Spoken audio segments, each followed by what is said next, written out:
Bismillahirrahmanirrahim. Assalamualaikum warahmatullahi wabarakatuh. Alhamdulillah, tidak pernah berhenti lisan kita memuji dan memuja Allah. Sebagai seorang muslim, kita perlu dan wajib mengetahui dan menyadari kalau Allah subhanahu wa ta'ala memerintahkan kita untuk selalu berterima kasih dan bersyukur kepadanya. Dan siapapun yang bersyukur, apalagi Allah mudahkan dengan hanya 2 susunan kata ini, Alhamdulillah, maka pasti Allah akan tambah nikmat yang telah Allah berikan kepada dia.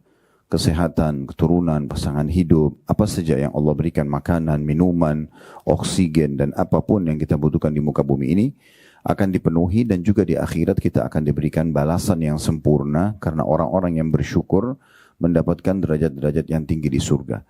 Allah berfirman, la in syakartum la azidannakum. Kalau kalian berterima kasih, maka aku akan membalas dan menambahnya. Wala in kafartum inna adzabi lasyadid. Kalau kalian kufur, justru tidak bersyukur, maka siksaku sangat pedih. Termasuk kita masih diberikan kesempatan hari ini, ibu-ibu sekalian, untuk bisa melanjutkan roda kehidupan kita, yang berarti kita masih punya kesempatan emas untuk menambah amal-amal soleh kita. Jangan disia-siakan dari yang telah diwajibkan, yang disunnahkan, dan minimal kita berada di ranah yang dimubahkan. Kalau yang sudah makruh, yang haram, maka kita harus jauhi. Dan juga kita masih diberikan kesempatan untuk bisa bertaubat dari dosa-dosa. Memang kalau memang masih ada dosa-dosa yang belum dimaafkan, karena tentu orang yang masih hidup masih punya kesempatan untuk melakukan hal tersebut. Dan insya Allah mudah-mudahan kita duduk di sini untuk mendengarkan dan mempelajari agama Allah subhanahu wa ta'ala, termasuk tambahan amal soleh kita, dan termasuk juga majelis ilmu bisa membersihkan dosa-dosa. Maka alhamdulillah atas nikmat ini. Selanjutnya kita panjatkan salam hormat kita kepada utusan Allah Nabi besar Muhammad sallallahu alaihi wa alihi wa sahbihi wasallam, sebagaimana Allah telah perintahkan kita untuk mengucapkan salam hormat tersebut. Dan juga kita berharap akan mendapatkan apa yang telah dijanjikan. 1 kali salam hormat kepada manusia terbaik ini akan dibalas 10 salam oleh Allah subhanahu wa ta'ala. Dan salam Allah ini artinya akan dicatatkan pahala, diampuni dosa-dosa, diangkat derajat, dan dipenuhi juga kebutuhan-kebutuhannya. Baik, seperti biasa, bila Allah subhanahu wa ta'ala mudahkan, kita akan melanjutkan berdabur kita agar doa dikabulkan, serta sebab-sebab terkabulkan dan tertolaknya doa berdasarkan Al-Quran dan Sunnah. Ini ditulis oleh Dr. Sa'id bin Ali bin Wahab Al-Qahtani, hafidhahullah. Dan kita masih di pasal keempat, masalah adab-adab berdoa, tempat-tempat dan waktu-waktu dikabulkannya doa. Pembahasan pertamanya masalah adab-adab doa, dan kita masih di poin ini. Kita sudah membahas poin pertamanya, memulai dan mengakhiri doa dengan Alhamdulillah dan bersalawat kepada Nabi SAW. Artinya kalau ibu dan bapak sekalian mau berdoa, maka mulailah dengan Alhamdulillah minimal sekali, dan wassalatu wassalamu ala Rasulillah. Maka ini adab yang pertama dan sudah panjang lebar kita jelaskan dalilnya, bermula dari halaman 49 sampai halaman 51. Kita juga sudah membahas adab yang kedua dalam berdoa, doa dikala senang dan susah.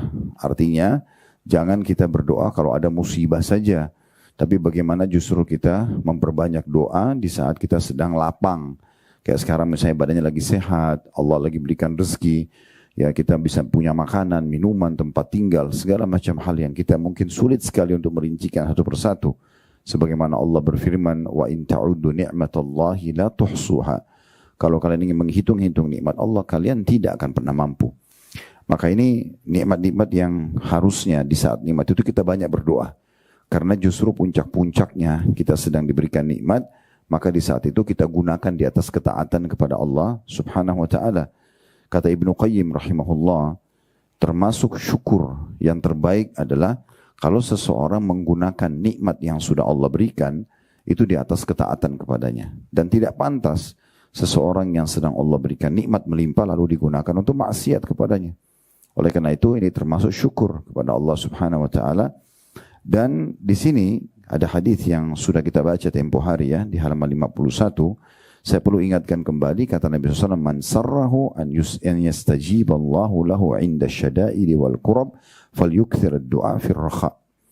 Barang siapa yang senang atau ingin bahwa Allah mengabulkan doanya ketika ia sedang kesusahan dan kesempitan hidup, maka hendaklah ia perbanyak doa justru di saat dia sedang lapang. Karena banyak orang justru hadir di sejadahnya, dengan mukennahnya, dengan baju koko dan kopiahnya, menghadap ke kiblat dan mengangkat tangan, serta meneteskan air mata di saat ada musibah. Itu tidak salah, tetapi kalau dia ingin di saat itu diijabah segera oleh Allah SWT, justru sebelum datang musibah tersebut, di saat dia sedang sehat, selalu dia berdoa agar Allah Subhanahu wa taala mempertahankan kesehatannya, mempertahankan nikmat-nikmat yang sedang ada. Dan itu lebih afdal, sudah sering kita ulangi kata-kata ini ya, itu lebih afdal dibandingkan pada saat musibah datang lalu kita minta solusinya. Kemudian yang ketiga juga sudah kita bahas, tidak berdoa meminta keburukan menimpa keluarga, harta, anak dan diri sendiri. Dan ini sesuai dengan hadis ini yang terakhir kita bahas ya. Hadis riwayat Muslim, bahwasanya ada seorang laki-laki yang mengutuk untahnya. Maksudnya dia marah, seperti kalau kita di Indonesia mungkin kita bilang sial ya. Kayak mobilnya mogok misalnya atau apalah ya. Dan dia tidak inginkan kemudian terjadi lalu dia mengatakan sial misalnya. Nah ini dia mengutuknya seperti itulah. Maka Nabi SAW mengatakan, siapa yang sudah mengutuk untahnya ini? Maka laki-laki itu mengatakan, saya wahai Rasulullah. Kata Nabi SAW, inzil anhu fala tashabna bimal'un. Turunlah dari untahmu itu dan jangan ikut serta dengan kami dengan membawa yang sudah dikutuk. Maksudnya kutuk ini didoakan keburukan. Ya. La tad'u ala anfusikum, jangan pernah doakan keburukan buat diri kalian. Kita sudah rincikan di antara contoh misalnya, kita lihat diri kita di cermin lalu kita mengatakan kenapa saya hitam ya, kenapa saya jelek ya, kenapa saya begini ya, kenapa saya begitu ya. Karena apa yang sedang kita nikmati dari jasad ini ciptaan Allah Subhanahu wa taala. Kita tidak pernah membentuk mata kita sendiri, tidak pernah kita membentuk bibir kita, tidak pernah kita memilih kulit kita, semua itu Allah SWT ciptakan sebagai fasilitas yang tugas kita hanya menggunakan di atas ketaatan kepada Allah Subhanahu wa taala. Kesempurnaan abadi dalam sisik itu nanti akan didapatkan di surga kelak nanti. Jadi jangan doakan keburukan buat diri, kemudian wala tad'u ala auladikum, jangan juga doakan keburukan buat anak-anak. Di antaranya sering mengucapkan kamu kok nakal sekali, ya, kamu gendut, kamu jelek, kamu begini dan begitu. Semua ini kata-kata tidak ada dalam kamus seorang muslim. Tapi yang ada adalah selalu puji yang baik. Dan sangat baik kalau kita mengatakan anak soleha, anak soleh. Itu jadi doa. Daripada kita mengatakan nakal. Dan sudah kita berikan pemahaman di pertemuan kita yang lalu. Kadang-kadang ada banyak ibu-ibu tidak faham. Kalau anaknya sedang aktif dia pikir nakal. Padahal sebenarnya keaktifan ini memang muncul secara alami dalam diri mereka. Sebagaimana juga kita waktu masa kecil dulu. Ini sudah sering kita sebutkan atau sudah kita jelaskan. Kemudian wala tad'u ala amwalikum. Jangan juga doakan keburukan pada harta-harta kalian. Kendaraan, rumah. Jelek banget rumah ini misalnya. Atau kendaraan ini kok begini terus ya, nggak ganti-ganti atau apa saja. Padahal tugas kita menikmati dan bersyukur. Maka dengan itu Allah akan gantikan. Itu contohnya. La tuwafiqu minallahi sa'atan yas'alu fiha ata'an fayastajibu lakum. Karena jangan sampai pada saat kalian ucapkan itu bertepatan dengan waktu di mana Allah akan kabulkan. Dalam riwayat lain malaikat mengaminkan. Maka terjadilah seperti apa yang telah kalian ucapkan itu. Ya, jadi lebih baik kita selalu gunakan kata-kata yang baik. Ya, ini juga mungkin dalam rumah tangga kayak suami istri. Harus mengucapkan kata-kata yang baik selalu, panggilan baik, panggilan sopan, santun, ya, yang berisikan doa-doa yang positif, gitu. Itu sangat baik. Jadi kadang-kadang saya soalnya pernah melihat itu ya, ada di antara jemaah yang pernah saya kebetulan ngisi pengajian, kemudian pulang dan saya tidak waktu itu tidak bawa kendaraan, maka diantar sama mereka. Di tengah jalan sambil suami istri ini bercanda. Karena satu mobil dengan saya dengar gitu. Tapi agak asing bercandanya gitu ya. Bagi saya juga saya tidak paham apa yang sedang diucapkan. Karena menggunakan istilah-istilah gitu. Tapi saya penasaran lalu saya tanya, apa ini? Panggilan apa? Terus mereka sambil ketawa gitu mengatakan, oh ini Ustaz, ini soalnya orangnya kulitnya hitam. Jadi saya panggil dengan apa gitu ya. Kalau ini saya jadi balas dia Ustaz, kata istrinya. Karena dia bilangin saya begitu, saya bilangin juga karena dia gendut. Jadi saya panggil juga dengan istilah apa gitu. Tapi subhanallah, kenapa harus panggil begini? Mau segendut apapun, mau sehitam apapun, kita tetap panggil saja dengan kata-kata yang baik. Ya, wahai salihah, wahai saleh, atau sayang, atau cinta, atau apa saja yang memang halal kita ucapkan pada pasangan kita. Itu diantaranya. Sekarang kita masuk adab keempat dalam berdoa. Itu ada berarti tata keramahnya ya. Yaitu merendahkan suara ketika berdoa. Antara terdengar dan berbisik. Jadi nggak usah teriak-teriak. Karena rasionalnya ya. Kalau misalnya kita sedang berbicara dengan seorang pemimpin manusia lah. Nggak usah kita bicara masalah pemimpin di kantor atau apa. Kita langsung bicara saja presiden misalnya. Ya, itu gak mungkin saya yakin kita akan berbicara dengan tutur kata atau intonasi yang tinggi. Saya yakin tidak mungkin. Kita pun juga akan memilih tutur kata yang pas gitu ya. Kita juga akan meringkas, menjaga sikap kita. Itu dengan manusia. Bagaimana dengan sang pencipta alam semesta ini?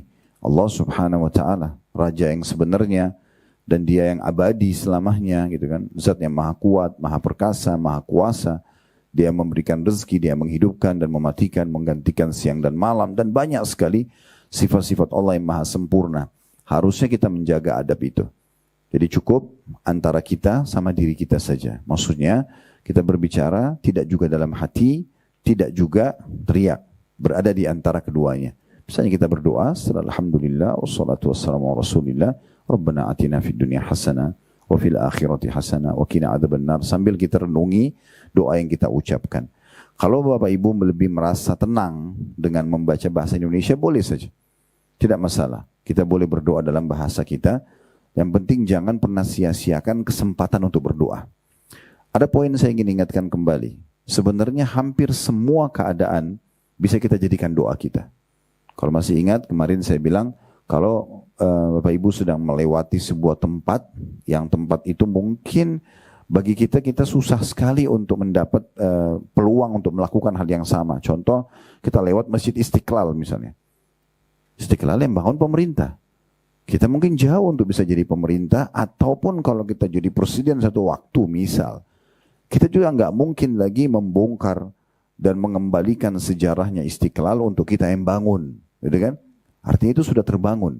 Pertanyaan sederhana. Apakah kita hanya sekedar mengatakan, oh Istiqlal bagus ya, oh simbol Jakarta ya, oh dulu dibangun oleh Soekarno misalnya, Presiden Republik Indonesia yang pertama misalnya, rahimahullah. Bukan itu. Itu nggak penting karena nggak ada manfaatnya buat Pak Soekarno-nya, nggak ada manfaat juga buat kita. Memuji masjid itu nggak ada manfaatnya. Tapi yang paling tepat kita justru mengatakan, berdoa. Alhamdulillah wassalatu wassalamu ala rasulillah. Ya Allah, sebagaimana luput dariku kesempatan untuk membangun Istiqlal ini, maka jangan engkau luputkan aku untuk mendapatkan pahala melalui doaku. Aku berharap kalau engkau berikan aku kesempatan yang sama, aku akan lakukan. Ingat hadis Nabi SAW, ini sudah sering kita ulangi. Manusia ada 4 tingkatan. Yang paling baik, yang paling mulia di sisi Allah, diberikan ilmu dan harta. Makanya kita di antara doa, Bapak Ibu sekalian, usahakan berdoa begini, ya Allah, karuniakanlah aku ilmu dan harta. Kita minta dua-duanya. Lalu juga kata Nabi SAW, dan dia menghabiskan keduanya di jalan Allah. Ilmunya diajarkan, diamalkan, serta hartanya juga diinfakkan. Nah ini manusia yang terbaik. Kata Nabi SAW, bi afdhalil manazil. Posisinya yang paling baik. Gitu. Nah kemudian yang kedua adalah orang yang diberikan ilmu tanpa harta. Dia nggak ada hartanya, tapi dia tahu bangun masjid itu pahalanya besar, bangun jalan, fasilitas umum misalnya, atau berinfak untuk fakir miskin. Dia tahu itu besar sekali pahalanya, tapi dia nggak punya kemampuan. Apa kata Nabi SAW? Tapi dia dengan ketulusan hatinya mengatakan, ya Allah, andai saja engkau memberikan aku kesempatan seperti orang itu, golongan yang pertama tadi, yang dikasih ilmu dan harta dan sibuk menghabiskan jalan Allah, aku juga akan buat yang sama. Apa kata Nabi SAW? Fahuma fi ajri sawa. Maka keduanya sama pahalanya. Artinya kita bisa meraih pahala itu. Daripada hanya sekedar mengenang Istiqlal dibangun oleh fulan dan fulan misalnya. Dan ini bisa terjadi di seluruh DKI Jakarta, di seluruh Jabodetabek, di seluruh Indonesia, di seluruh dunia yang kita lewatin. Bahkan kita bisa berniat, tidak ada salahnya niat untuk Masjidil Haram Mekah, Masjid Nabawi di Madinah, karena kita nggak ada peluang membangunnya. Tapi apakah kita bisa mendapatkan pahala seperti para orang yang punya andil di situ? Enggak. Kita bisa dapatkan. Kita tidak bisa masih punya peluang untuk mendapatkan pahalanya, gitu ya. Dengan cara kita niat. berdoa kepada Allah Subhanahu wa taala. Jadi jadikan semua peluang kebaikan. Bapak Ibu lihat ada orang yang bakti sama orang tuanya, ya Allah kalau seandainya Engkau berikan aku kesempatan yang sama aku akan buat. Ada orang yang sibuk apa saja. Bahkan majelis taklim seperti ini mungkin tidak semua orang bisa melakukannya. Kenapa kita nggak bilang kalau seandainya ya Allah Engkau berikan aku kesempatan aku juga akan buat yang sama misalnya, contoh. Atau kita lihat seorang dai mungkin punya banyak ceramah-ceramah yang tersebar, banyak menjadi penyebab hidayahnya orang. Lalu kita bilang, ya Allah kalau Engkau berikan kesempatan yang sama, aku akan buat. Semuanya kita bisa jadikan sebagai doa kita. Semua kebaikan. Dengan ini peluang-peluang mendapatkan pahala sangat terbuka. Tapi butuh ilmunya, tahu kalau oh ternyata ini bisa ya. Gitu ya. Nah perlu saya sambungkan, dan golongan ketiga, ini buruk, kata Nabi SAW. Allah kasih dia harta tapi tidak punya ilmu. Dia sibuk mengejar dunia, punya prestasi, punya jabatan, punya harta, tapi bodoh nggak faham. Mana halal, mana haram gitu ya. Oh, riba, mau manipulasi data, mau apa terserah, nggak penting bagi dia. Akhirnya uang itu dihabiskan di jalan maksiat kepada Allah. Kata Nabi SAW, ini orang buruk sekali kedudukannya. Karena akan banyak dihisab pada hari kiamat nanti. Tapi ada orang lebih buruk lagi, golongan keempat. Adalah orang yang tidak diberikan ilmu, tidak diberikan harta. Udah bodoh agama, plus lagi tidak kaya, miskin. Namun yang dia lihat adalah golongan ketiga. Yang sibuk mungkin menghabiskan hartanya zina, judi, buat diskotik, karaoke, segala macam. Yang golongan ketiga. Golongan keempatnya bilang, kalau seandainya saya punya peluang yang sama, saya akan buat seperti orang itu. Kata Nabi SAW, fahuma fi wazri sawa. Maka dua orang ini, golongan ketiga sama empat, dosanya sama. Ini udah luar biasa bodohnya. Nggak punya harta, nggak punya ilmu, tapi malah yang dia ingin adalah bagaimana dia seperti para ahli maksiat itu. Nah ini. Jadi sebenarnya doa-doa ini sangat luar biasa. Jangan disia-siakan kesempatannya. Di sini di dalam masalah merendahkan suara ketika berdoa, menjaga adabnya, disebutkan beberapa dalil oleh penulis. Ya. Yang pertama ada huruf A di situ kecil, berarti ini dalil yang pertama di poin nomor 4. Firman Allah Subhanahu wa taala dalam surah Al-A'raf ayat 55. Nah, ini jelas sekali dalil tentang masalah tidak boleh teriak-teriak dalam berdoa, ya. Allah berfirman, "Ud'u rabbakum tadarruan wa khufyah, innahu la yuhibbul mu'tadin." Berdoalah kepada Rabbmu dengan berendah diri dan suara yang lembut. Sesungguhnya Allah tidak menyukai orang-orang yang melampaui batas. Ya, ada orang-orang kadang-kadang udah pakai mikrofon, kerasin suara, gitu ya, teriak-teriak, ini semua ajaib gitu ya. Maksudnya untuk apa melakukan perbuatan tersebut? Pernah ada orang waktu Nabi SAW bilang, kalau kalian sedang menukik, ya bertakbirlah, bilang Allahu Akbar. Kayak pesawat take off, atau kita lagi naik mobil, menukik jalannya, kita membaca Allahu Akbar, sampai selesai tukikan tersebut, atau pesawat sudah stabil di atas ya. Dan kalau kalian sedang turun, kayak pesawat lagi landing, atau mobil kita lagi turun, jalan menurun dari bukit misalnya, bertasbihlah. Rupanya ada satu sahabat, dia ingin praktekin ini tapi dia belum paham adabnya. Waktu kudanya dia dalam perjalanan dengan Nabi SAW lagi naik di atas gurun bukit gitu, dia berteriak Allahu Akbar dengan suara keras. Maka Nabi SAW panggil dia, lalu mengatakan, kecilkan suaramu, karena yang sedang kamu panggil dan kamu seru Allah tidak tuli. Artinya walaupun kamu kecil-kecil sudah cukup, nggak perlu teriak-teriak gitu. Ya. Jadi ini poin juga penting untuk kita tarik dalam adab kita dalam rumah tangga, sama suami istri, santun, ramah, kan enak banget. Bicara pelan, tidak usah teriak-teriak, itu bagus. Banyak anak-anak itu tumbuh besar dalam kondisi suka teriak-teriak karena orang tuanya. Kadang-kadang dia tidak sadari, mereka sering bertengkar depan anak-anaknya, sering teriak-teriak. Padahal sebenarnya bisa dengan sangat baik, sangat santun, sangat ramah, mudah kok sebenarnya. Tapi syaitan tunggangi agar emosional didahulukan dan akhirnya hilanglah tata krama yang ada harusnya dijaga gitu ya. Itu contoh-contohnya. Ini dalil yang pertama surah Al-A'raf ayat 55, jangan teriak-teriak ya. Dan yang dimaksud Allah tidak menyukai orang yang melampaui batas, dia suka jadikan itu polanya. Itu melampaui batas. Kalau diingatkan seperti ini, oh ternyata nggak boleh ya. Terus dia ubah, itu bagus. Tapi ada orang nggak disampaikan tapi nggak mau dengar. Nah, itu namanya melampaui batas. Kalau sudah sampai padanya hujjah, argumentasi, dalil-dalil, tapi tetap saja dia mau melanggar, maka itu orang mu'tad namanya. Orang yang melampaui batas. Ya. Baik, poin B-nya atau dalil kedua di poin ketiga ini merendahkan suara ketika berdoa. Dalilnya adalah surah Al-A'raf ayat 205. Masih surah yang sama, cuma beda urutan ayat. Kalau tadi ayat 55, sekarang ayat 205. وَاذْكُرْ رَبَّكَ فِي نَفْسِكَ تَضَرُّعًا وَخِيفَةً وَدُونَ الْجَهْرِ مِنَ الْقَوْلِ بِالْغُدُوِّ وَالْآصَالِ وَلَا تَكُنْ مِنَ الْغَافِلِينَ. Dan sebutlah nama Rabbmu dalam hatimu dengan merendahkan diri dan rasa takut, dan dengan tidak mengeraskan suara. Nah, ini yang digaris bawah ini, ya. Tidak boleh ngerasin suara di waktu pagi dan petang. Maksudnya sepanjang pagi sampai malam, sepanjang malam sampai pagi lagi. Jadi selama hidup kita. Dan janganlah kamu termasuk orang-orang yang lalai. Saksi bahasan kita, dilarang dunal jahri minal qaul, mengeraskan suara. Nah, ini bahasa sini lebih tepatnya orang teriak-teriak gitu ya. Tidak ada sopan santun dengan Allah Subhanahu wa taala.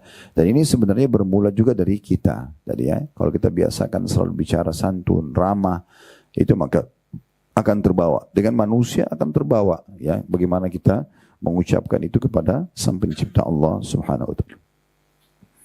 Yang ketiga, tentu di sini di dalil 205 Bapak Ibu sekalian, masuk dalamnya zikir ya.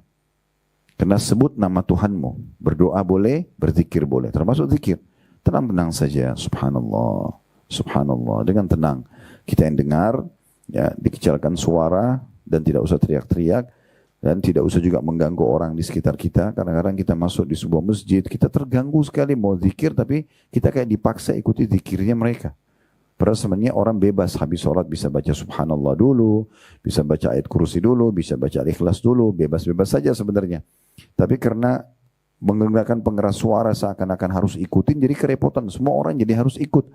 Padahal belum tentu juga kadang-kadang apa yang dibaca sesuai dengan sunnah, gitu kan? Saya masuk di beberapa masjid, saya tidak tahu zikir habis sholat itu dari mana didapatkan. Sebenarnya dalil-dalilnya sudah sangat jelas.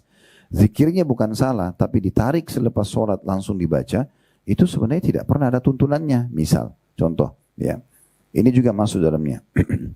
Dalil ketiga, hadits Abu Musa radhiyallahu anhu, beliau mengatakan, kami pernah bersama Nabi SAW dalam suatu perjalanan jauh.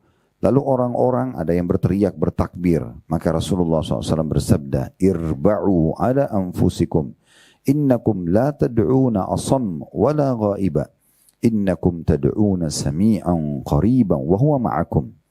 Wahai sekalian manusia, rendahkanlah suara kalian. Sesungguhnya kalian tidak menyeru Tuhan yang tuli dan jauh. Sesungguhnya ya, kalian menyeru Tuhan yang maha mendengar dan maha dekat, dan dia selalu bersama dengan kalian. Footnote nomor 20 di bawah, diriwayatkan oleh Imam Bukhari dan juga Imam Muslim. Riwayat ini tadi yang sudah kita sempat singgung ya. Tapi ini bentuk riwayat yang lain cuma semakna. Artinya ada orang yang sempat bertakbir dengan suara keras, akhirnya ditegur oleh Nabi SAW. Artinya di sini dikatakan Allah bersama kalian dengan ilmu dan pandangannya, karena kata bersama memiliki dua makna, bersama dalam pengertian umum dan bersama dalam pengertian khusus. Adapun pengertian umumnya adalah Allah mengetahui dan mengawasi hamba-hambanya, dan dia di atas arsy-Nya, singgasananya, sesuai dengan keagungannya, dan dia maha mengetahui segala apa yang ada di dalam diri hamba-hambanya. Tiada yang tersembunyi baginya. N-nya besar, kata ganti Allah. Adapun bersama dalam pengertian khusus, yakni Allah bersama orang-orang mukmin dengan memberikan pertolongan, taufiknya, ya, dan juga petunjuk bagi hamba-hambanya yang mukmin. Jadi dari dalil yang ke C atau poin yang ketiga ya, dari dalil ketiga dari poin keempat merendahkan suara, ini berlaku juga pada zikir dan doa. Ya, zikir dan doa. Ini bahkan pernah ada satu riwayat, kalau Bapak Ibu membaca tentang kisah peperangan Nabi SAW menuju atau mengepung benteng Khaybar, benteng orang-orang Yahudi, kurang lebih sekitar 170-180 kilo dari kota Madinah ya. Sekarang lagi proses renovasi. Kalau itu sudah dibuka oleh pemerintah Saudi, itu sangat bagus ya.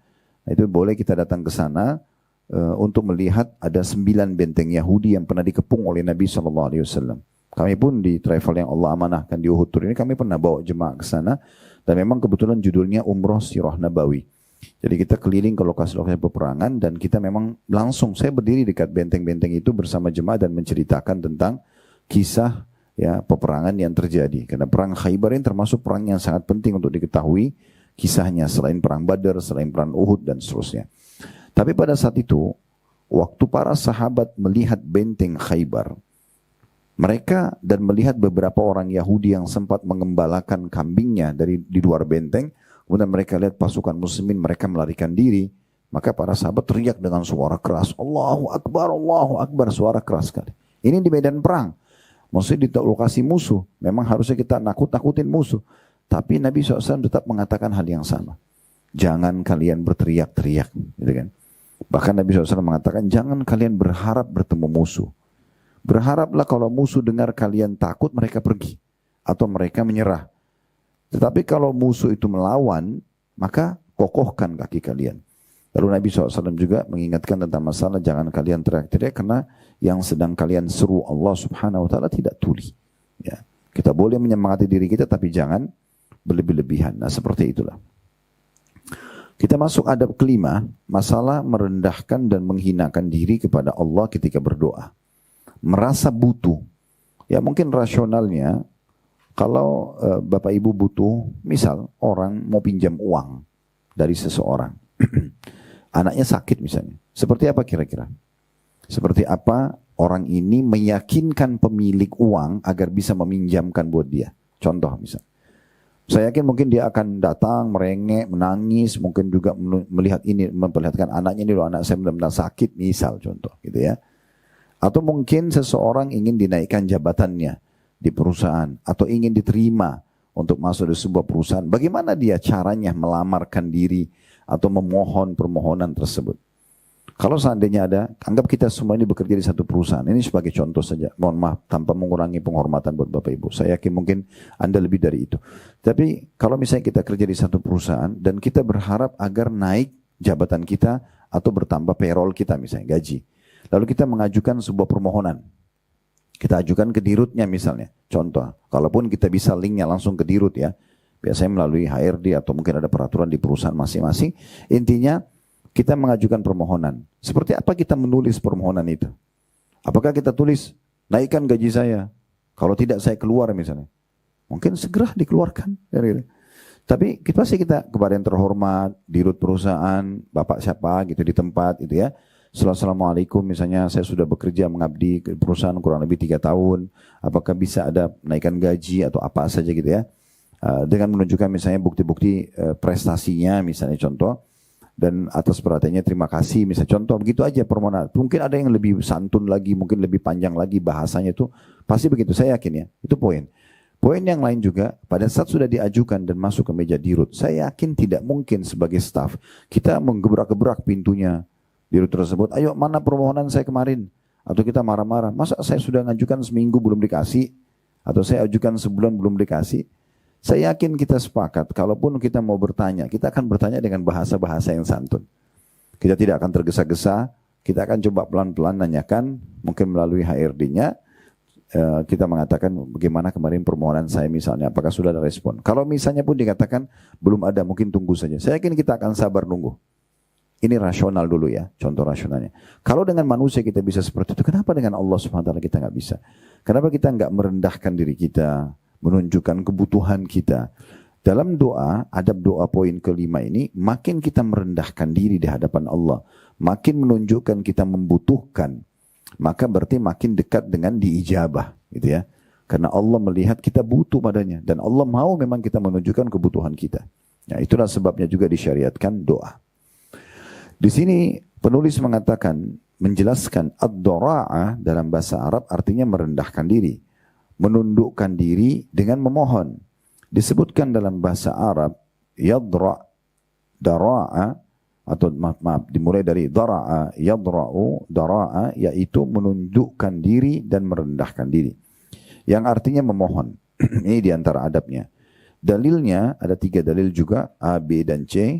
Di poin A-nya Allah SWT berfirman dalam surah Al-An'am ayat 42. فَأَخَذْنَاهُمْ بِالْبَأْسَاءِ وَالضَّرَّاءِ لَعَلَّهُمْ يَتَضَرَّعُونَ falaula idja'ahum ba'suna tadarra'u walakin qasat qulubuhum wa zayyana lahumus syaitanu ma kanu ya'malun. Kemudian kami siksa mereka dengan menimpakan kesengsaraan dan kemelaratan, supaya mereka memohon kepada Allah dengan tunduk merendahkan diri. Jadi ayat ini turun kepada orang-orang yang tidak pernah mau berdoa sama Allah, tidak mau beriman sama Allah. Allah datangkan kesengsaraan pada mereka, penderitaan pada mereka. Akhirnya mau nggak mau mereka harus memohon kepada Allah. Dengan tujuan agar mereka merendahkan diri akhirnya. Memohon kepada Allah SWT. Maka mengapa mereka tidak memohon kepada Allah dengan tunduk merendahkan diri ketika datang siksaan kami kepada mereka? Bahkan hati mereka telah menjadi keras dan syaitan pun menampakkan kepada mereka bagusnya apa yang selalu mereka kerjakan. Artinya makin kita mengadakan atau makin kita terjerumus dalam atau mengalami, lebih tepatnya mengalami satu ujian, lagi sakit, lagi ada masalah, terlilit utang, harusnya makin dekat diri kepada Allah.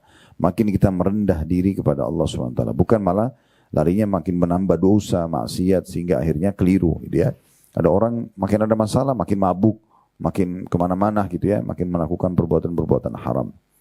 Nah ini dalil pertama, di situ ada saksi bahasannya adalah mengapa mereka tidak memohon kepada Allah dengan tunduk merendahkan diri ketika datang siksaan kami kepada mereka. Dalil keduanya di poin B, Allah SWT berfirman dalam surah Al-An'am ayat 63 yang bunyinya, Qul man yunajjikum min dhulumatil barri wal bahri tad'uunahu tadarruan wa khufyatan la in anjana min hadhihi lanakunanna minasy-syakirin. Katakanlah, siapa yang dapat menyelamatkan kamu dari bencana di darat dan di laut yang kamu berdoa kepadanya, N-nya besar kata ganti Allah, dengan merendah diri dan dengan suara yang lembut, dalam kurung dengan mengatakan, sesungguhnya jika dia Allah, D-nya besar kata ganti Allah, menyelamatkan kami dari bencana ini, tentulah kami menjadi orang-orang yang bersyukur. Di sini saksi bahasan kita adalah potongan firman Allah SWT terjemahannya, dan atau yang kamu berdoa kepadanya dengan merendah diri dan dengan suara yang lembut. Di ayat ini digabungkan antara kita merendahkan diri kita di hadapan Allah, merasa butuh gitu ya, dan juga dengan suara yang lembut. Dalil ketiga, surah Al-A'raf ayat 205. Ini sebenarnya tadi sudah disebutkan di poin sebelumnya ya, di poin keempat. Namun di sini diulangi lagi, wadhkur rabbaka fi nafsika tadarruan wa khifa. Kalau tadi dalil ini dijadikan sebagai pegangan untuk tidak mengeraskan suara, kalau di sini yang ingin dititik beratkan adalah di potongan pertama, dan sebutkanlah nama Rabbmu dalam hatimu dengan merendahkan diri, ya, tadarruannya. Kemudian baru khifah, ya, rasa takutnya. Poin keenam, ini mirip sebenarnya dengan poin kelima, tetapi dia lebih khusus lagi. Memelas, merengek ya, kepada Allah dalam berdoa. Ada sebuah kisah tentang Ibnu Qayyim rahimahullah. Ibnu Qayyim rahimahullah pernah lewat di depan rumah seseorang ibu, yang kebetulan ibu itu marah banget sama anaknya. Sangat marah sama anaknya. Dan saking marahnya ibu ini sama anaknya, kebetulan Ibnu Qayyim lewat depan rumahnya. Lalu anak itu masih kecil, sambil nangis-nangis dikeluarin dari pintu rumah, lalu ibunya tutupin pintu rumah. Anak ini, ya seperti umumnya anak-anak, dia bukannya pergi, dia malah makin nangis-nangis, makin merengek sama ibunya, tapi ibunya juga tidak mau bukain pintu. Begitu dia kecapean nangis tidur, hanya ibunya nggak tega juga. Ibnu Qayyim menunggu rahimahullah, apa respon ibunya nih? Tunggu depan rumah orang itu. Sampai akhirnya anak itu kena capek nangis, ketiduran. Ibunya buka pintu, digendong anaknya masuk ke dalam. Kata Ibnu Qayyim, Maha Suci Allah, Subhanallah. Andai saja setiap hamba melakukan ini pada Tuhannya, Allah SWT, dia terus merengek, maka Allah akan meresponnya. Ya, karena Allah lebih penyayang daripada ibu kepada anaknya. Ini kan disebutkan dalam riwayat Bukhari. Waktu Nabi SAW kebetulan dalam peperangan, dan setelah pasukan muslimin menang, di tawanan perang ada seorang ibu kehilangan anaknya. Kebetulan ibu ini dari kalangan musuh tapi sudah jadi tawanan perang. Dia kehilangan anaknya masih kecil. Ibu ini sudah tidak peduli lagi tentang cuaca yang panas, keringatan, pasukan mereka sudah tertawan, dikalahkan pasukan mereka sudah kalah dengan kaum muslimin. Karena dia sibuk nyari anaknya. Waktu itu sahabat Nabi mengumpulin tawanan perang. perempuan-perempuan sendiri, laki-laki sendiri, anak-anak kecil sendiri. Ibu ini keliling masuk ke tempat anak-anak kecil sambil mencari anaknya. Anak yang pertama diangkat bukan anaknya, yang kedua sampai dia temukan anak. Begitu dia temukan anak langsung dipeluk sama dia. Dalam kondisi seperti itu, bagaimana kita bisa bayangkan seorang ibu yang terpisah dengan anaknya di medan perang, kemudian dia temukan, dia sangat bahagia. Maka Nabi SAW bilang kepada sahabat di sekitarnya, apa kalian lihat ibu itu, bagaimana dia sama anaknya? Kata para sahabat, iya ya Rasulullah. Kata Nabi SAW, kalau seandainya kita nyalakan api, lalu kemudian kita minta ibu tersebut melempar anaknya ke api, apakah ibu itu mau? Maka para sahabat mengatakan, tentu saja tidak ya Rasulullah. Gak ada ibu yang mau lempar anaknya di api, mungkin dia lebih pikir diri dia mati daripada anaknya gitu. Lalu kata Nabi SAW, ketahuilah demi zat yang mengutusku dengan benar, atau demi zat yang jiwaku dalam genggamannya, sesungguhnya Tuhan kalian Allah lebih sayang kepada kalian daripada ibu kalian kepada kalian. Artinya Allah tidak ingin kita masuk neraka, Allah tidak ingin menghukum kita. Karena Allah SWT ingin kita selamat, makanya Allah turunkan syariat, Allah utus para nabi-nabi, Allah turunkan kitab, supaya kita belajar. Allah mudahkan hati kita mudah mendengar, seperti Bapak Ibu duduk di majelis seperti ini. Sebenarnya kalau bukan dorongan ilham atau karunia dari Allah SWT, mungkin kita tidak mau duduk. Saya tidak mau datang mengisi materi, mungkin Bapak Ibu tidak mau duduk dengarin. Tapi Allah SWT yang gerakkan hati kita dari sekian hambanya untuk bisa duduk dan saling merenung. Itu semua karunia yang luar biasa. Berarti Allah menginginkan kebaikan.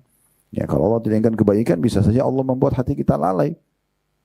Makanya Nabi SAW sering mengulangi doa, Ya muqallibal qulub tsabbit qalbi ala dinik. Wahai yang membolak-balikkan hati manusia, kokohkan hatiku di atas agamamu. Gitu ya. Dalam riwayat lain, Ya musarrifal qulub. Wahai yang mengalihkan hati manusia, sarrif qalbi ala dinik. Alihkan hatiku ke agamamu. Gitu ya. Maka Aisyah mengatakan, Ya Rasulullah, sering kali saya mendengarkan Anda membaca doa ini. Apa yang Anda khawatirkan? Aisyah wajar manusia bertanya, Nabi ini, masa Nabi masih baca doa ini sih gitu ya? Maksudnya apa yang Nabi khawatirkan? Apakah masih ada kemungkinan Allah alihkan hati Nabi gitu kan? Seakan-akan begitu Aisyah bertanya. Maka kata Nabi SAW, wahai Aisyah, sesungguhnya hati hamba-hamba ini manusia berada di jari jemari sang pencipta Allah. Allah membolak-balikkan sesuai yang dia inginkan. Artinya seakan-akan Nabi bilang, saya sekarang kondisi sesuai dengan Nabi. Tapi dari mana ada jaminan dari siapa kalau saya tidak berdoa, lalu Allah balik saya, ditarik kenabian saya nggak jadi Nabi lagi. Bisa saja Allah alihkan. Sudah tahu ya, ada di antara nabi-nabi yang pernah Allah utus, ada yang justru meninggalkan tugasnya. Padahal Nabi. Kemudian akhirnya dia pun jauh, menyimpang, ya, keluar daripada syariat Allah Subhanahu wa Ta'ala. Tapi tidak disebutkan namanya gitu ya. Tapi ada di antara orang yang pernah Allah SWT utus seperti itu, gambarnya dalam beberapa riwayat disebutkan gitu ya. Jadi itu poin penting teman-teman sekalian. Nah di sini kita memelas atau merengek, artinya bagaimana kita menunjukkan ekstra kebutuhan kita. Jadi jangan hanya berdoa seakan-akan apa? Rutinitas. Ini bukan rutinitas.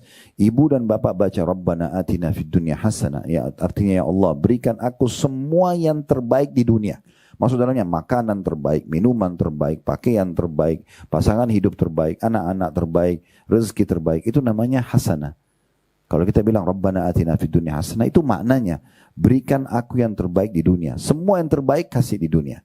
Wa fil akhirati hasanah, dan semua yang terbaik di akhirat, derajat tinggi di surga, pengampunan, timbangan amal yang kita lolos nantinya lewat di atas sirat, kita selamat dari neraka, semua masuk dalamnya, itu hasanah di akhirat. Wa qina adzabannar, selamatkan kami dari api neraka. Lanjutan doanya, wa adkhilnal jannata ma'al abrar, masukkan kami ke dalam surga bersama orang-orang yang patuh, ya. Ya Azizu ya Ghaffar, wa Zat maha mulia dan maha pengampun, ya Rabbal alamin, Tuhan alam semesta. Makanya dalam tawaf kita 7 kali disunahkan baca ini, gitu kan? Antara rukun Yamani dengan Hajar Aswad. Selain daripada rukun Yamani sama Hajar Aswad, itu boleh berdoa apa saja. Tapi di rukun Yamani sama Hajar dianjurkan baca ini. Terulang-ulang kita baca doa ini. Karena betul-betul luar biasa. Ini doa mengumpulkan semua yang kita harapkan. Karena minta yang terbaik dunia, terbaik di akhirat. Tapi jangan hanya seperti rutinitas. Kayak misalnya antara azan iqamah, sudahlah pokoknya saya sebutin aja doanya. Saya tidak tahu artinya, saya tidak resapi dalam hati. Jangan tunjukkan kebutuhan kita. Memang makanya perlunya Bapak Ibu sekalian, saya sering sampaikan begitu di jemaah pengajian kita di Indonesia, karena kita bukan orang Arab, tidak faham bahasa Arab. Kecuali sebagian kita ada yang ngerti bahasa Arab, alhamdulillah. Kalau tidak ngerti bahasa Arab kan, kalau ibu dan bapak mau khusyuk dalam sholat, harus ngerti apa yang sedang dibaca. Doa iftitah itu tahu artinya apa, Al-Fatihah tahu artinya apa, surah-surah yang biasa Bapak Ibu baca deh, mungkin selama 20-30 tahun sholat, gitu kan. Masa inna atayna wal asr tidak tahu artinya, Al-Falaq, An-Nas tidak tahu artinya, Al-Masad tidak tahu artinya. Ini kan bagaimana mau khusyuk gitu ya.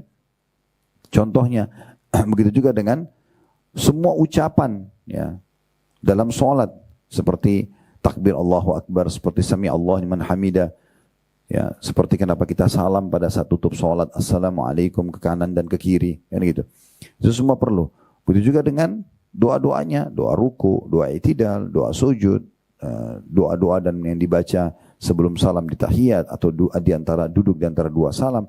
Ini semua usahakan Bapak Ibu tahu artinya supaya lebih khusyuk. Nah, begitu juga dengan doa-doa kita.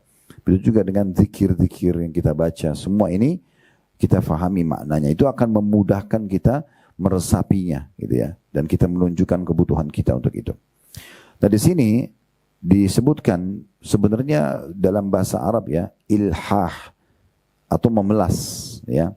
Dalam bahasa kita artinya kukuh terhadap sesuatu dan kontinu. Seperti perkataan alahhas sahab, artinya hujan yang terus menerus ya. Kemudian alahhatin naqa, artinya unta tetap di tempatnya. Bisa juga yang lainnya alahhal jamal, artinya unta diam di tempatnya dan berhenti. Alahha fulanun ala syai', artinya si fulan tekun melakukannya dan menyukainya. Ini diambil dari kitab An-Nihaya fi Gharibil Hadith karya Ibnu Athir, dan ini ada tentu keterangan di footnote tentang halaman yang diambil gitu ya. Tapi ini tentang salah satu adab yang harus diperhatikan, bagaimana kita menunjukkan memelas kita kepada Allah SWT, kebutuhannya. Jadi kita bukan cuma rutinitas, tapi kita tunjukkan kebutuhan kita. Dari Anas radhiyallahu anhu, yang beliau marfu'kan kepada Nabi SAW. Marfu' artinya sampai ke Nabi ya. Alidhu biyadzal jalali wal ikram. Sering dan tekunlah mengucapkan kalimat ya dzal jalali wal ikram. Artinya wahai zat yang memiliki keperkasaan dan kedermawanan. Jadi yang dimaksud sini bagaimana kita dalam doa juga menyebutkan ya dzal jalali wal ikram. Seakan-akan kita mengatakan wahai yang memiliki sifat keperkasaan, tolonglah aku kalau ada masalah-masalah. Wahai yang memiliki sifat kedermawanan, berikan dan limpahkan rezeki kepadaku. Nah ini ya. Dan rezeki itu bisa dipenuhi kebutuhan kita, dalam arti kata kebutuhan yang dasar kita butuh makanan, minuman dan seterusnya. Termasuk rezeki kita selamat dari permasalahan. Misalnya kita lagi sakit sembuh. Lagi diganggu orang, akhirnya orang itu dialihkan oleh Allah SWT dari kita. Itu semua juga termasuk rezeki ya. Jadi kita dari sifat Allah yang mulia ya dzal jalali wal ikram, berarti kita minta itu. Di sini makna hadis di sini diangkat oleh penulis di bab di poin masalah memelas. Maksudnya sering dan tekunlah, itu yang sedang ditekankan. Sering dan tekun artinya rutinkan kehusyuan kalian ya. Tekun dalam berdoa dan menjaga konsentrasinya gitu ya. Seorang hamba hendaknya memperbanyak doa. Ini lanjutan paragraf setelah hadis. Seorang hamba hendaknya memperbanyak doa, mengulang-ulang dan memelas dengan mengulang-ulang penyebutan rububiyah. Rububiyah itu yang dimiringkan tulisannya, itu diambil dari kata Rob, Bapak Ibu sekalian ya.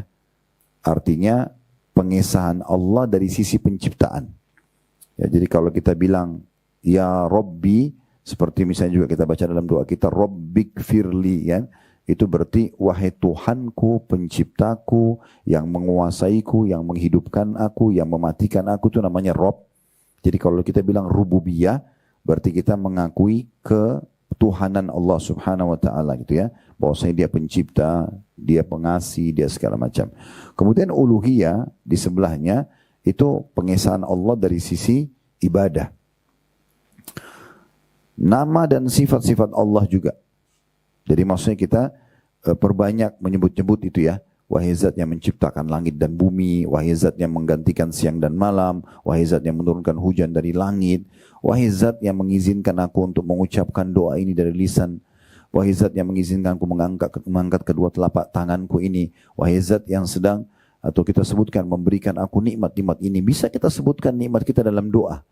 Alhamdulillah ya Allah atas umur, aku sekarang sudah sampai 40 tahun, 50 tahun misalnya kita berdoa begitu.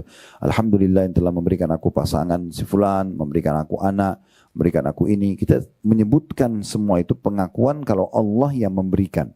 Nah itu termasuk juga dalam poin masalah memelas gitu ya.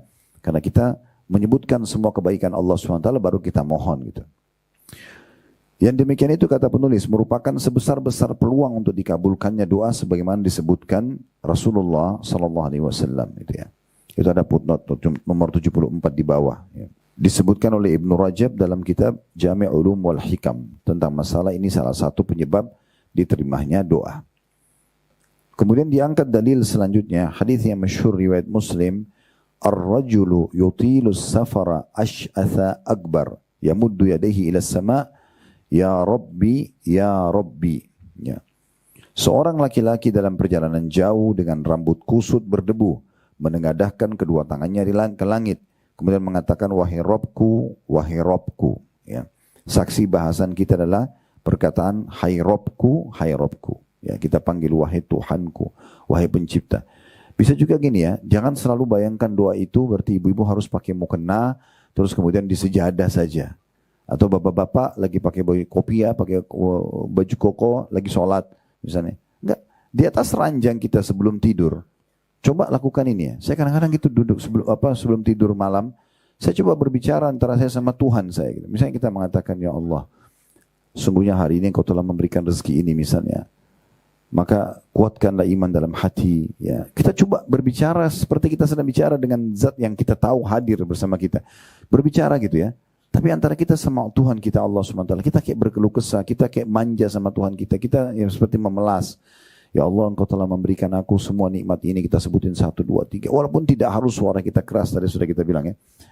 Dan tersisa ya Allah, ada permohonan Engkau yang ini yang belum Engkau berikan. Tolong berikan ya Allah. Misal, jadi tidak harus dalam kondisi kita selalu berpikir, kita habis makan bisa berdoa agar nikmat itu ditambah, kita lagi mau naik kendaraan, kita lagi lihat nikmat tadi besar yang ada di pinggir jalan, masjid yang dibangun segala macam kita minta agar diberikan, atau kita lihat kesusahan orang, misalnya ada orang yang sedang ditimpa kelaparan, lagi masalah, ada orang gila di pinggir jalan, kita mengatakan Alhamdulillah ya Allah Engkau selamatkan dari aku, jangan sampai ada aku dan pasangan dan keturunanku tertimpa seperti ini. Semua bisa jadi doa gitu ya, semua bisa jadi doa, dan ini berarti kita bisa berdoa kapan saja. Selama bukan di tempat yang diharamkan. Tentu kita tidak boleh berzikir dan berdoa kalau kita lagi maaf di WC. Gitu ya. Tapi selain daripada ini semua tempat doa. Masuk pasar ada doa. Ya, bukan cuma di masjid saja. Ya, kita juga masuk dalam rumah orang mengucapkan salam. Kita bisa pada saat bertemu saling mendoakan kebaikan. Suami istri ketemu saling mendoakan kebaikan. Ya, anak-anak dan seterusnya. Nah itu poin-poin penting untuk digarisbawahi tentunya. Baik, ini mungkin bahasannya sampai di sini. Saya buka pertanyaan dulu karena poin yang setelahnya masalah tawasul ini, ya ini poin yang agak panjang. Itu akan memiliki satu pertemuan sendiri. Ya tawasul ini karena kita lihat kalau bahasan tawasul itu bisa Bapak Ibu lihat dari poin 7 halaman 56 itu sampai di halaman 64. Ya, ini nanti akan jadi bahasan sendiri dia. Karena kalau saya bahas sekarang, ini akan melebihi waktu batas kita dan juga mungkin akan tergesa-gesa. Nah, terlalu padat bahasannya. Maka ini insya Allah kita akan bahas di pertemuan akan datang, ditandain aja poin nomor 7. Semoga Allah SWT berkahi majelis kita dan menjanjikan ini sebagai ilmu yang bermanfaat, memudahkan kita untuk mengamalkannya, dan semoga seluruh amal-amal soleh yang pernah kita kerjakan, yang sedang kita kerjakan dan akan kita kerjakan sampai menjelang ajal dan nanti diterima dengan pahala yang sempurna, dan semoga semua dosa kecil ataupun besar, sengaja tidak sengaja, itu yang pernah kita kerjakan dimaafkan oleh Allah SWT, bahkan dengan kemahmurahannya diganti menjadi pahala. Dan semoga Allah selalu jaga ketentraman, kedamaian, persatuan dan kesatuan serta kemerdekaan negara kita. Allah berikan petunjuk para pemimpin menjalankan tugas dan amanah dengan baik dan menjadikan kita masyarakat yang selalu patuh pada pemerintah pada hal-hal yang tidak berbau maksiat kepada Allah Subhanahu wa taala, dan semoga Allah selalu majukan negeri kita menjadi contoh bagi negeri-negeri yang lain. Dan siapapun yang memberikan keburukan bagi negeri kita, bagi agama kita, bagi keluarga kita dan diri kita sendiri, semoga Allah kembalikan tipu daya mereka kepada diri mereka sendiri. Dan semoga Allah tolong saudara-saudara kita yang sedang tertindas dimanapun yang sedang berada, di Palestina, di Syria, di Yaman, di Irak, dimanapun, semoga Allah ikhlaskan niat mereka, terima para syuhada mereka, mulakan Islam di tangan mereka dan tangan kita semua, dan semoga Allah ikut sertakan kita bersama mereka di pahala, baik dengan doa, dengan harta, juga dengan jiwa kita. Dan semoga Allah menyatukan kita semua di surga Firdausnya tanpa hisab, mana disatukan dalam majlis ilmu yang mulia ini. Kalau ada benar dari Allah, maka silakan diambil dan diamalkan. Kalau ada salah dari saya, dan saya beristighfar kepada Allah dan memohon maaf. Subhanakallahumma bihamdika asyhadu an la ilaha illa anta astaghfiruka wa atubu ilaik. Wa sallallahu ala nabiyyina Muhammadin wa alihi wa sahbihi wasallam. Walhamdulillahi rabbil alamin. Wassalamualaikum warahmatullahi wabarakatuh.